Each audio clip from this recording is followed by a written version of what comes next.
तिनसुकिया शहर के TDA market में आज उस समय स्थिति एक बार फिर तनावपूर्ण हो गई जब एक दुकानदार ने अपने ही महिला कर्मचारी के ऊपर हाथ उठाया।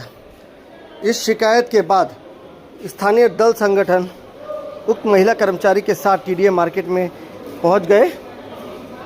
सुनते हैं उनका क्या क्या।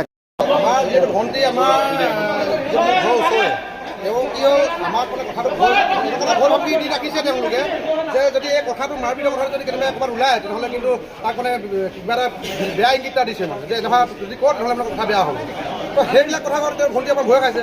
ভয় খাই তেওঁলোকে কি হ'ল ঘৰত কান্দি আছে। তেতিয়া আমি সুধিবলৈ বাধ্য হ'লোঁ যে কি হ'ল তোমাৰ কামলৈকে নাই যোৱা। তেতিয়া সি কৈছে বোলে মই এনেকুৱা হ'ল দাদা ঠিক আছে তেনেহ'লে কোনে কৰিলে আমি কথা এটা সুধিলোঁ। তেতিয়া কৈছে মোক হাতত ভৰিত কাষ্টমাৰ আগত বোলে চহিয়াই দিছে বুলি।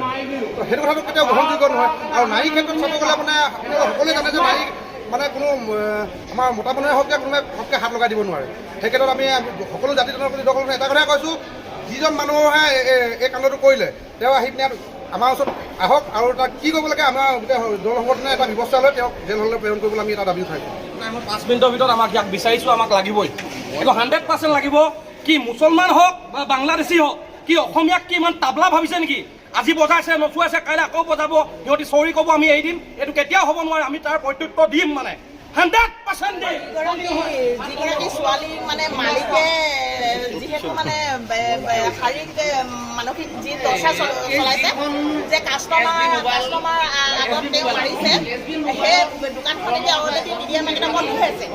আৰু নাৰী নিৰ্যাতন কেনেকৈ দিবলৈ পালে? এজনী অনাথ ছোৱালী, তেওঁৰ মাক দেউতাক নাই, যিহেতু তেওঁ স্বাৱলম্বী হৈ দোকান এখনত কাম কৰি খাই আছে।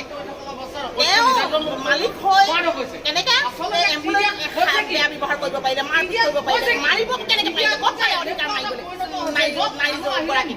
আৰু বিজেপি চৰকাৰে কৈ আছে বেটি বচাও বেটি পঢ়াও। সেনেকুৱা এজনী বেটিক কিয় মাৰিলে? আমাক এই দোকানীজনক আমাক মাৰ্কেটত লাগে। আৰু যদি অন্যথা তেওঁক নেপাওঁ